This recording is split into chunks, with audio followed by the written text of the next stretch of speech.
ಗುರುದೇವ್, ಕುಂಭರಾಶಿಯವರು ಸ್ವಲ್ಪ ಎಚ್ಚರಿಕೆಯಿಂದ ಇರುವಂತಹ ಸಂದರ್ಭ ಎದುರಾಗಿದೆ. ಕಾರಣ ಶನಿಯ ವಕ್ರ ಸಂಚಾರ. ಹಾಗಾಗಿ ಏನೇನಾಗುತ್ತೆ ಇದರಿಂದ, ಕುಂಭರಾಶಿಯವರು ಆಲ್ರೆಡಿ ಈ 7.7 ಅನ್ನೋ ಕೂಪದಲ್ಲಿ ಬಹಳಷ್ಟು ಉದ್ದಾಟ ನಡೆಸ್ತಾ ಇದ್ದಾರೆ. ಬಹಳ ಭೇಟಿ ಮಾಡುವ ಪ್ರತಿಯೊಬ್ಬ ಕುಂಭರಾಶಿಯವರು ಕೂಡ ಆಗಿರ್ಬೋದು, ಫೋನ್ ಮಾಡುವಂತಹ ಕುಂಭರಾಶಿಯವರಾಗಿರ್ಬೋದು, ಹೇಳ್ತಕ್ಕಂತಹ ವಿಚಾರ ಇಷ್ಟೇ: ನಾವು ಯಾರಿಗೂ ಕೂಡ ಕೆಡುಕನ್ನು ಮಾಡಿಲ್ಲ, ಹಾಳು ಮಾಡಿಲ್ಲ, ನಮಗೆ ಯಾಕೆ ಇಷ್ಟೊಂದು ತೊಂದರೆ ಅಂತ ಹೇಳಿ. ಖಂಡಿತವಾಗ್ಲೂ ಕೂಡ ಒಂದಷ್ಟು ವಿಶೇಷವಾಗಿರ್ತಕ್ಕಂತಹ ಮಾಹಿತಿ ಜೊತೆ ಬಂದಿದ್ದೇನೆ. ಈ ಎಲ್ಲ ಪರಿಹಾರಗಳನ್ನು ನೀವು ಪಡ್ಕೊಂಡು ನಿಮ್ಮ ಜೀವನ ಅಭಿವೃದ್ಧಿ ಹೊಂದಲಿಕ್ಕೆ ವಿಶೇಷವಾಗಿರ್ತಕ್ಕಂತಹ ಪರಿಹಾರಗಳು. ಹಾಗೆ ಶನಿದೇವರು ಮೀನರಾಶಿಯಲ್ಲಿ ಸಂಚರಿಸ್ತಾ ಇರ್ತಕ್ಕಂಥದ್ದು, ಕುಂಭರಾಶಿಯವರಿಗೆ ಜನ್ಮ ಶನಿ ಮುಗಿದಿದೆಯಲ್ಲ, ಇದು ಕೊನೆಯ ಹಂತ ನಡೀತಾ ಇರುವಂಥದ್ದು. ದ್ವಿತೀಯ ಸ್ಥಾನದಲ್ಲಿ ಶನಿ ಇರುವಂಥದ್ದು ಹಣಕಾಸು ಮತ್ತು ಕುಟುಂಬದ ಭಾವದ ಮೇಲೆ ಪರಿಣಾಮವನ್ನು ಬೀರುತ್ತೆ. ಹಾಗಾಗಿ ಅದರ ಕುರಿತಾಗಿ ಸಂಪೂರ್ಣ ಮಾಹಿತಿಯನ್ನು ತಿಳಿಸ್ಕೊಡ್ತೇನೆ. ಮೊದಲನೇ ಸಾರಿ ಚಾನಲ್ಗೆ ಬಂದಿರುವಂಥವ್ರು, ಸಬ್ಸ್ಕ್ರೈಬ್ ಮಾಡ್ಕೊಳ್ಳದೆ ವಿಡಿಯೋವನ್ನು ನೋಡ್ತಾ ಇರುವಂಥವ್ರು ಸಬ್ಸ್ಕ್ರೈಬ್ ಮಾಡ್ಕೊಳ್ಳಿ. ಹಾಗೆ ಪಕ್ಕದಲ್ಲಿರುವಂತಹ ಬೆಲ್ ಐಕಾನ್ ಕೂಡ ಕ್ಲಿಕ್ ಮಾಡ್ಕೊಳ್ಳಿ. ಇದರಿಂದ ನಾವು ಮಾಡುವಂತಹ ವಿಡಿಯೋಗಳನ್ನು ಮೊದಲು ನೀವೇ ನೋಡಿ ತಿಳ್ಕೊಬೋದು. ಮೊದಲಿಗೆ ಈ ಮಾಸದಲ್ಲಿರ್ತಕ್ಕಂತಹ ಗ್ರಹಗತಿಗಳ ಬದಲಾವಣೆಗಳೇನೇನಿರುತ್ತೆ ಅಂತ ಹೇಳಿ ನೋಡ್ಕೊಬರೋಣ ಬನ್ನಿ.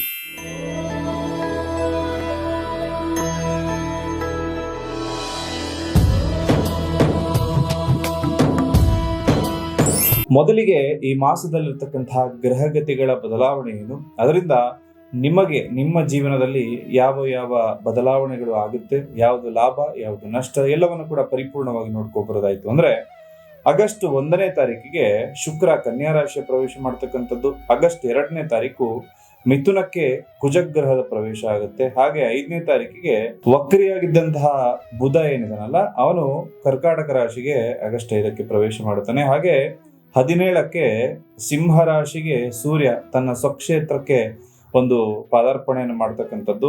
ಹಾಗೆ 22ನೇ ತಾರೀಕಿಗೆ ಸಿಂಹ ರಾಶಿಗೆ ಬುಧ ಗ್ರಹದ ಪ್ರವೇಶ ಆಗುತ್ತೆ. ಇದಿಷ್ಟು ಈ ಮಾಸದಲ್ಲಿರ್ತಕ್ಕಂತಹ ಮೇಜರ್ ಟ್ರಾನ್ಸಿಷನ್ ಆಗಿರುತ್ತೆ, ಅಂದ್ರೆ ಗ್ರಹಗತಿಗಳ ಬದಲಾವಣೆಗಳಾಗಿರುತ್ತೆ. ಇದರಿಂದಾಗಿ ನಿಮ್ಮ ಜೀವನದಲ್ಲಿ ಯಾವ ರೀತಿಯ ಬದಲಾವಣೆಗಳಾಗುತ್ತೆ ಅಂತ ಹೇಳಿ ತಿಳ್ಕೊಳ್ಳೋಣ. ಅದಕ್ಕೂ ಮುಂಚೆ ನೀವು ಅರ್ಥ ಮಾಡ್ಕೋಬೇಕಾಗಿರೋ ವಿಚಾರ ಏನಪ್ಪಾ ಅಂತಂದ್ರೆ, ಕೆಲವೊಬ್ಬರ ಜಾತಕದಲ್ಲಿ ರಾಜಯೋಗದಂತಹ ಯೋಗಗಳೇ ಇರುತ್ತೆ, ಆದ್ರೆ ಸಾಮಾನ್ಯ ವ್ಯಕ್ತಿಯ ತರ ಅವರು ಜೀವನವನ್ನ ನಡೆಸ್ತಾ ಇರ್ತಾರೆ. ಇನ್ನು ಕೆಲವರ ಜೀವನದಲ್ಲಿ ಯಾವುದೇ ಯೋಗ ಇಲ್ಲ ಇದ್ರೂ ಕೂಡ ದಿನದಿಂದ ದಿನಕ್ಕೆ ಅಭಿವೃದ್ಧಿಯನ್ನ ಕಾಣ್ತಾರೆ. ಅದಕ್ಕೆ ಮೂಲ ಕಾರಣ ಏನಪ್ಪಾ ಅಂತಂದ್ರೆ, ತಮ್ಮ ಜಾತಕವನ್ನ ಅವರು ಪರಿಶೀಲನೆ ಮಾಡಿಕೊಂಡು ನನಗೆ ಯಾವ ದಾರಿಯಲ್ಲಿ ಹೋದ್ರೆ ಸಕ್ಸಸ್ ಸಿಗುತ್ತೆ, ಯಾವುದು ಲಾಭ ಯಾವುದು ನಷ್ಟ ಅಂತ ಹೇಳಿ ಪರಿಪೂರ್ಣವಾಗಿ ತಿಳ್ಕೊಂಡಿರ್ತಾರೆ. ನಿಮ್ಮ ಪ್ರೀತಿ ಪ್ರೇಮ ವಿಚಾರಗಳಲ್ಲಿ, ರಿಲೇಶನ್ಶಿಪ್ ವಿಚಾರದಲ್ಲಿ, ಕರಿಯರ್ ಅಲ್ಲಿ ಯಾವ ದಿಕ್ಕಲ್ಲಿ ಹೋಗ್ಬೇಕು ಅಂತ ಹೇಳಿ ನಿಮ್ಗೆ ಡೌಟ್ಸ್ ಇತ್ತು, ಗೊತ್ತಾಗ್ತಾ ಇಲ್ಲ, ಒಂದು ಬಿಸ್ನೆಸ್ ಸ್ಟಾರ್ಟ್ ಮಾಡ್ಬೇಕು ಅನ್ಕೊಂಡಿದೀನಿ, ಅದು ಆಗುತ್ತಾ ಆಗಲ್ವಾ, ಈ ರೀತಿ ಹಲವಾರು ಪ್ರಶ್ನೆಗಳು ನಿಮ್ಮ ಮನಸ್ಸಲ್ಲಿ ಕಾಡ್ತಾ ಇರುತ್ತೆ. ಎಲ್ಲದಕ್ಕೂ ಕೂಡ ದಾರಿದೀಪವಾಗಿ ನಿಮ್ಮ ಜನ್ಮ ಜಾತಕವನ್ನ ಇಟ್ಕೊಂಡು ಅದಕ್ಕೆ ಸೂಕ್ತವಾದ ಪರಿಹಾರವನ್ನು ನೀವು ಕಂಡುಕೊಳ್ಬಹುದು. ಅಥವಾ ಜಾತಕವೇ ಇಲ್ಲ, ಏನ್ ಮಾಡಬೇಕು ಅಂದ್ರೆ ಒಂದು ತಾಂಬೂಲ ಪ್ರಶ್ನೆ ಅಥವಾ ಪ್ರಶ್ನಾಶಾಸ್ತ್ರಗಳ ಮುಖಾಂತರದಲ್ಲೂ ಕೂಡ ನಿಮ್ಮ ಪ್ರಶ್ನೆಗಳಿಗೆ ನೇರವಾದ ಉತ್ತರವನ್ನ ಕೂಡ ನೀವು ಕಂಡುಕೊಳ್ಳಬಹುದು.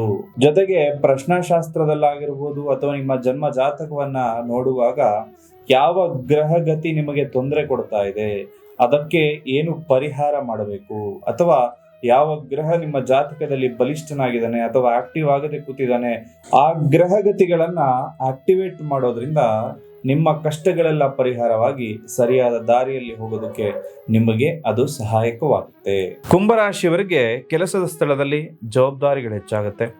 ಶನಿ ಮತ್ತು ಸೂರ್ಯನ ಪ್ರಭಾವದಿಂದಾಗಿ ಮೇಲಧಿಕಾರಿಗಳ ಜೊತೆ ಮಾತಾಡಬೇಕಾದ್ರೆ ಜಾಗರೂಕರಾಗಿರ್ಬೇಕಾಗತ್ತೆ. ವ್ಯಾಪಾರಸ್ಥರಿಗೆ ಹಠಾತ್ ಧನಲಾಭ ಬರುವಂಥದ್ದು, ಹೊಸ ಒಪ್ಪಂದಗಳು ಸಿಗುವಂತಹ ಸಾಧ್ಯತೆ ಇರುತ್ತೆ. ವ್ಯವಹಾರದಲ್ಲಿ ಪಾರದರ್ಶಕತೆ ಇರಬೇಕು, ಯಾವಾಗ ಪಾರ್ಟ್ನರ್ಶಿಪ್ ವ್ಯವಹಾರದಲ್ಲಿ ಇದ್ದಾಗ. ಇನ್ನು ಕುಟುಂಬ ಮತ್ತು ಧನಸ್ಥಾನದಲ್ಲಿ ವಿಚಾರವಾಗಿ ನೋಡೋದಾಯಿತು ಅಂದರೆ, ಸಣ್ಣ ಪುಟ್ಟ ಚರ್ಚೆಗಳು ನಡೀತಾ ಇರುತ್ತೆ. ಹಾಗೂ ನಿಮ್ಮ ಕುಟುಂಬದಲ್ಲಿ ಬಿರುಕು ಮೂಡುವಂತಹ ಸಾಧ್ಯತೆ ಕೂಡ ಇರುತ್ತೆ. ಪ್ರೇಮಿಗಳಿಗೆ ಈ ತಿಂಗಳು ಸ್ವಲ್ಪ ಸಾಮಾನ್ಯವಾಗಿರತಕ್ಕಂತಹ ತಿಂಗಳೇ ಆಗಿರುತ್ತೆ. ಸ್ವಲ್ಪ ಒಬ್ಬರನ್ನೊಬ್ಬರ ಮೇಲೆ ನಂಬಿಕೆ ಅನ್ನೋದನ್ನ ಇಟ್ಕೊಳ್ಳಿ. ನಂಬಿಕೆ ದೂರ ಆದಾಗ ತೊಂದರೆಗಳಾಗುತ್ತೆ. ವಿವಾಹಿತ ದಂಪತಿಗಳ ನಡುವೆ ಹೊಂದಾಣಿಕೆಯ ಅವಶ್ಯಕತೆ ಬರುತ್ತೆ.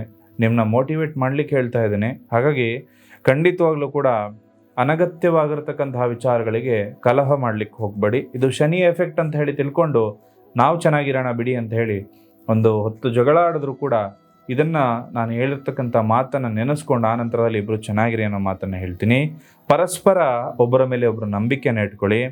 ಇನ್ನು ವಿವಾಹಿತ ದಂಪತಿಗಳು ನೀವು ಈ ಮುನ್ನೆಚ್ಚರಿಕೆಯನ್ನು ತಗೋಬೇಕಾಗತ್ತೆ. ಆಗಸ್ಟ್ 17 ನಂತರ ಒಂದು ವಿವಾಹ ಮಾಡಿಕೊಳ್ಳೋದಕ್ಕೆ ಯಾರಾದರೂ ಕುಂಭರಾಶಿಯವರು ಅವಿವಾಹಿತರ ನೋಡ್ತಾ ಇದ್ರೆ ಮಾತುಕತೆ ಮಾಡ್ಕೊಳ್ಳೋದಕ್ಕೆ ತುಂಬ ಚೆನ್ನಾಗಿರುತ್ತೆ. ಇನ್ನು ಹಣಕಾಸು ಹೇಗಿರುತ್ತಪ್ಪ ಅಂತಂದರೆ, ದ್ವಿತೀಯ ಶನಿ ಪ್ರಭಾವದಿಂದಾಗಿ ಆದಾಯದ ಒಳಹರಿವು ಇದ್ದರೂ ಕೂಡ ಹಠಾತ್ ಖರ್ಚುಗಳು ಬರುತ್ತೆ, ಅಥವಾ ಕುಟುಂಬದ ಅಗತ್ಯತೆಗಳಿಗೆ ಹಣ ವ್ಯಯ ಆಗುವಂತಹ ಸಾಧ್ಯತೆ ಬರುವಂಥದ್ದು.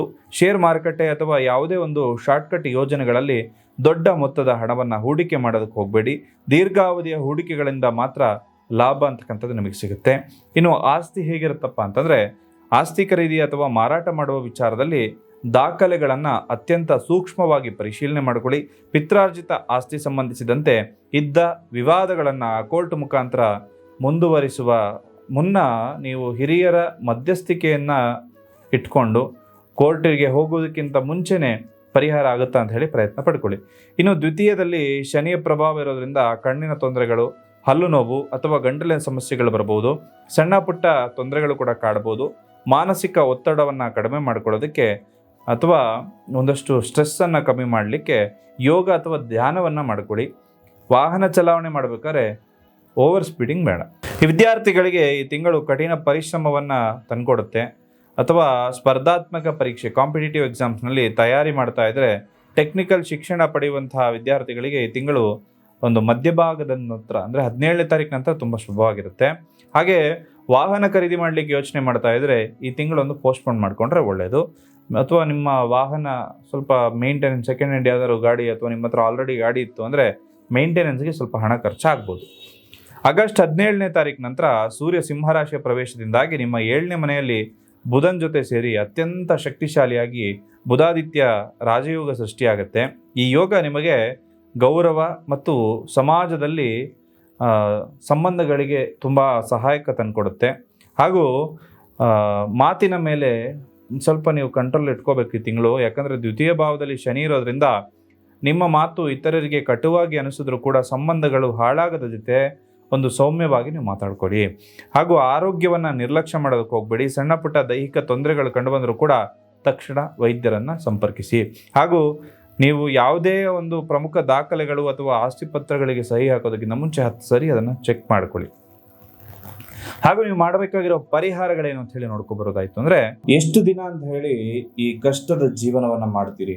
ನೀವು ಕೂಡ ಹೊರಗಡೆ ಬರಬೇಕು, ನಾವು ಕೂಡ ಸುಖವಾಗಿರಬೇಕು ಅಂತಕ್ಕಂಥ ಒಂದು ಅಭಿಲಾಷೆ ಪ್ರತಿಯೊಬ್ಬರ ಮನಸ್ಸಿನಲ್ಲಿ ಇರ್ತಕ್ಕಂಥದ್ದು ಸರ್ವೇ ಸಾಮಾನ್ಯ. ನಿಮ್ಮೆಲ್ಲರಿಗೂ ಕೂಡ ಉಪಯೋಗವಾಗ್ತಕ್ಕಂತಹ ವಿಚಾರವನ್ನು ತಿಳಿಸ್ಕೊಡ್ತೇನೆ ನೋಡಿ. ಈ ಪ್ರಪಂಚ ಯಾವತ್ತು ಸೃಷ್ಟಿ ಆಯ್ತಲ್ಲ ಅವತ್ತೇ ಒಂದಷ್ಟು ವಿಚಾರಗಳು ಈ ಪ್ರಪಂಚದ ಭೂಮಿಯ ಆಳದಲ್ಲಿ ಬಂದಿರುತ್ತೆ. ಅದು ಜೆಮ್ ಸ್ಟೋನ್ಸ್ ಅಂದ್ರೆ ರತ್ನಗಳು.